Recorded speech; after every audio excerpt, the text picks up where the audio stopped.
Anna is a single mother who is 8 months pregnant. One day, she hears on the news that there has been a mass suicide incident in Russia. Her city has closed all means of transportation, but she and her sister don't pay attention. They continue to drive out, but right on the street, something has gone wrong in the city. Countless cars crash into each other, and people run around in panic. The mobile phone rings. Anna turns around to get the phone from the back, but her sister suddenly cries out in horror. Then she stops talking, and her whole expression changes. She starts to step on the gas pedal hard. The speed of the car gets faster and faster. Anna tries to grab the steering wheel from her, but still can't stop her from crashing into other cars.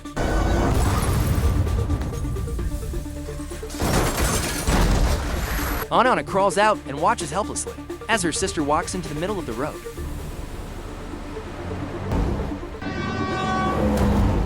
The whole city has gone crazy. Anna can only start running with the people and suddenly falls down. There is a kind woman in the distance who runs towards her. She originally wants to help her up, but suddenly sees something. Then she goes insane, muttering mom, and gets into a car that is on fire.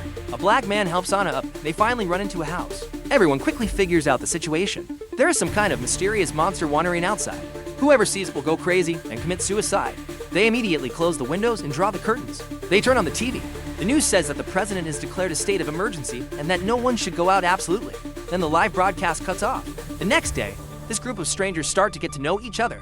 Suddenly, they hear a knock on the door. The black man goes to open the door, but the bald man behind him shouts not to open it. A group of people come to the door. There is a woman's voice outside. The black man says he wants to open the door, and the bald man can't stop him. At this time, Anna picks up a gun and says it's okay to open the door. Everyone either covers their eyes or closes them. Then the black man says it's all right. They open their eyes and it's a fat girl wearing an eye patch. She is also pregnant. At this time, the owner of the house has an idea. He has installed a lot of surveillance cameras near the house. He wants to observe the outside situation through these images. Others try to persuade him not to try randomly, but he still decides to do an experiment. He asks the policeman beside him to tie adhesive tape on his hands to prevent him from hurting himself. He turns on the computer screen and starts to watch the surveillance videos. Downstairs, everyone is waiting for the situation upstairs. The owner of the house starts to get a bit bored while staring at the screen, but suddenly a fallen leaf is lifted up, and his expression changes. The people downstairs start to hear the crashing sounds from upstairs. They rush in. Look away! A group of people cover their eyes. The bald man smashes the screen, but when they open their eyes, they only see the owner of the house with eyes that won't close. A few days later, all their food is gone. Everyone has to go out to find food. The fat black man says that there's food in the supermarket where he works. Some people say they want to go, and some say they don't want to go.